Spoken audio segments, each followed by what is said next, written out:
Let's get into it. So we'll move on to headline number one. And for headline number one for today, we have the UK says terror attack is very likely to strike Canada as Ottawa labels threat medium. This is based on a National Post article. And in this article, it stated that a new UK travel advisory was issued this month while the Canadian level hasn't changed since 2014.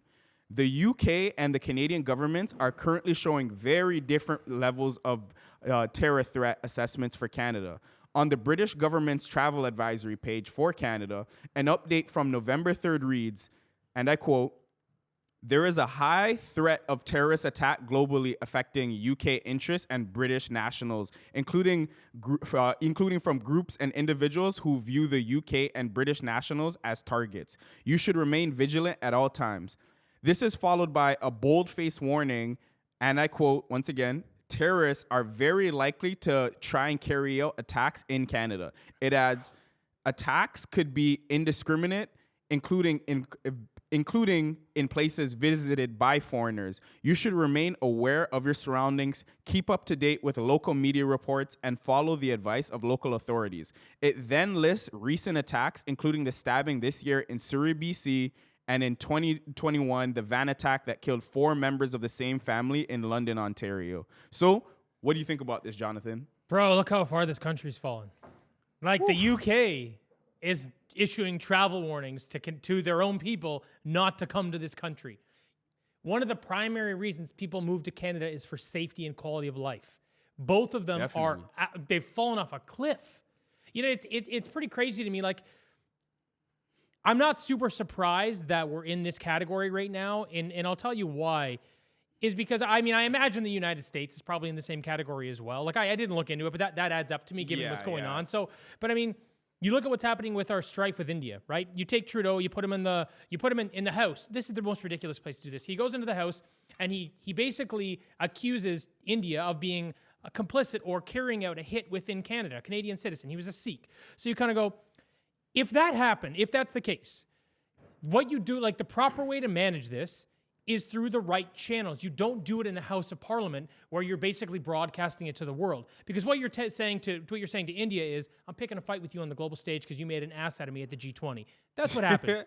That's what it was. So, yeah. But since then, what that did was that exacerbated the issues between India and the Sikhs in Canada. Now, I don't deeply know this issue, but what I do know is it's been all over the news since then. And there's been a lot more violence and a lot more of these issues between these groups. And there's been a big kickback, obviously, between the governments as well. But this kind of tracks given Trudeau's sort of play here.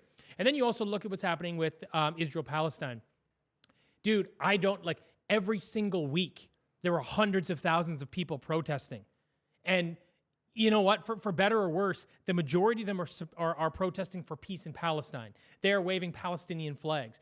And there are also, I've seen a few that have popped up recently too that are, to support Israel and the Jewish communities and to push back against anti-Semitism. So you're getting it from both sides, and you're getting violence from both sides. So when you just kind of look at that alone, put aside the issues that they were talking about in the article with the guy killing the family and the van and the violence with the knife and stuff like that. If you kind of look at what's happening systemically here is we're creating a breeding ground for these foreign nationals to come here and argue with each other over their issues that are happening in other parts of the world. So it's no real big surprise that there are terror threats here now. And I mean, on the weekend, what was interesting is the day after this article came out, there was a bomb threat on the Toronto Reference Library. Now, I want to preface this by saying, I think it was in 2016, we averaged 1.5 bomb threats a week. That was about right. Sort of, you know what I mean? In kind of that range, about 75 a year in Canada. So they happen all the time. Now, but I just found it odd that it happened literally the next day. And the Toronto Reference Library it's not an insignificant target. It's 416,000 square feet in the middle of Yorkville. It's got a 10,000 person population. It's a big target. That's what I mean. There's 10,000 people in the immediate area. That would be a big mess. And now, again, I don't know about the validity of it. I'm not even really sure how connected they are. But you're seeing more and more of these things as these international conflicts continue to happen here. The problem you have is that Trudeau, his answer, in regular Trudeau fashion, he didn't address the issue, right? He goes, I'm doing everything I need to be doing to keep Canadians safe. Like, are you? You haven't changed the terror threat assessment since you've been in office. Did you even know there was one? Because I have a funny feeling he doesn't. And now Pierre's obviously pushing back and be like, hey, bro, like, you got to do something about this. He's like, everything's fine. I got this under control. Trudeau, no, you don't. You don't have it under control. And I'm really hoping that he can put his partisan politics aside and ask the UK for information here, because originally what the UK said was, look, it's not our business to tell you what we think is wrong with your country. We just think it's wrong. Yeah. But at this point, if our prime minister has such a blind spot that he can't identify that our country's in peril and there are legitimate terror threats ongoing all the time, then maybe he does need to ask our ally across the pond to be like, hey, what do you know that we don't know, so we can actually try to keep Canadians safe? And that's the main question what I think needs to be asked. I think it's very simple enough. Like, they're all a part of NATO. Why isn't intel being shared at that point? But we don't particularly know if they have or if they haven't. But from what it seems like, they're not taking any action. And just to add a little bit of context to what you said about like the dispute between the Sikhs and the Hindus specifically going on in Canada with like the Indian beef, for lack of a better word. So just to add a little bit of context. So this whole Canada-India beef is pretty much started in the 80s, actually. So I'm not sure if you're too familiar. India has accused Canada for years of harboring like Sikh terrorists. Yeah. Bobby specific, they're more so talking about Khalistani. And for the people that don't know, Khalistan is essentially, there's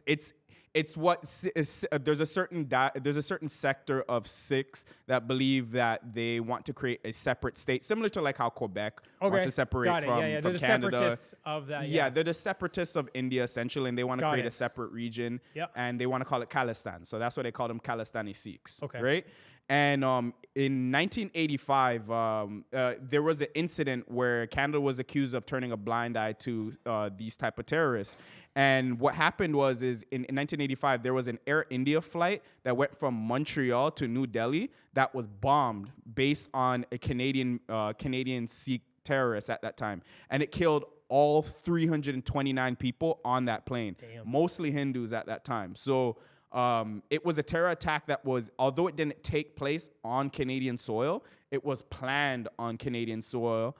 And then the bomb was executed once they got near landing in New Delhi and everything like that. So that was like the beginning of this whole situation. And then now you have, the rising population of Sikh Canadians. Obviously, not all are involved in this Khalistani situation, but there's a percentage that are taking over the narrative from the majority at the time right now. And once again, I'm trying my best to explain this in synopsis as an outsider because it's not my community, right? But just that whole situation there has been brewing for well over almost 30 years now. And now with that recent, attack that took place, I guess that was kind of like the tipping, the one that broke the camel's back, essentially, that we're seeing there. Yeah, I mean, I wonder if it broke the camel's back or if it was just convenient for Trudeau to bring it up. That's actually what I think it was. Two birds, one stone. It could be both. I think that's exactly it. I think there was enough shelter behind the move that he could say it and be like, I'm doing the right thing.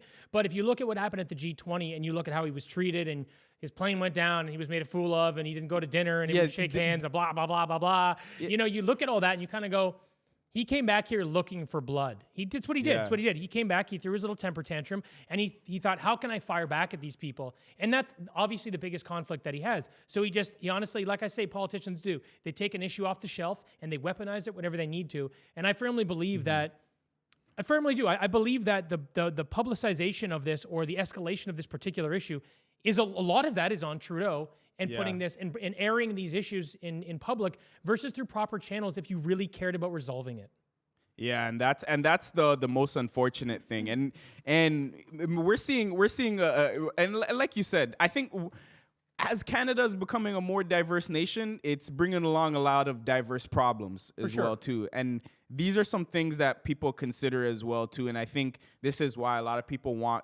It's not that people are against like immigration. I think people just want better vetting processes because who are we bringing over, right? And we got to be certain about who's bringing what type of previous histories with them as well and things of that nature. And I think that's where a lot of the outside concern, where maybe they might have some intel, maybe on their end, because they probably have, like in the UK, they probably have similar situations, considering there's a lot of like ex-Indian nationals over there as well too. So maybe they have some intel that they picked up on, and I guess this was their best way of warning them, warning us. You know what, to be honest with you, I think it's just more obvious than that. I think they're looking at the issues. They're going, you have the Israel-Palestine, you've got the issue between Hindus and Sikhs, you've got massive immigration, including a lot of asylum seekers and refugees crossing the border without us even knowing, and you've got a really bad economy.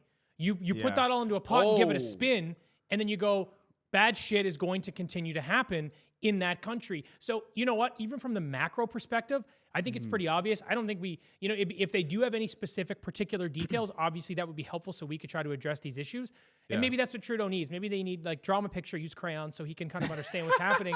And then maybe he can fix these issues, because I'm an idiot. I'm going to assume you're in the same category as I am. And we can identify these issues at scale. So the guy's just being delinquent in his duties and should step down because he's selfish. Hey, I like to let people know. I like to break things down from a C student perspective. Yeah. Plain English, man. If you like this video, make sure you check out this one right here. And if you want to watch the full podcast, make sure you check this out here.